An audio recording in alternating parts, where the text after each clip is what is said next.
गोपाळपूरचा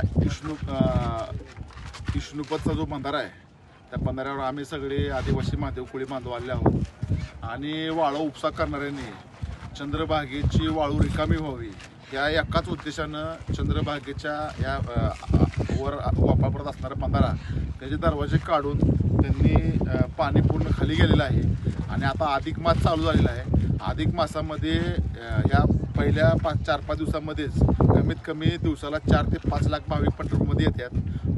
ह्या अधिक महिन्यामध्ये चंद्रभागा स्नान करणं महत्त्वाचं मानलं जातं आणि आता अशीच परिस्थिती राहिली शासनानं पूर्ण दुर्लक्ष केलं तर ह्या बंधारा पूर्ण वाहून जाणार आहे आणि येणाऱ्या भाविकांना चंद्रभागेच्या वाळवंटात आंघोळ करायची वेळ येणार आहे। त्यामुळं आम्ही आज सगळे इथं आलो आहे, शासनाला आम्ही दाखवण्यासाठी, शासनाचं लक्ष वेधण्यासाठी आज आम्ही इथं आलो आहे।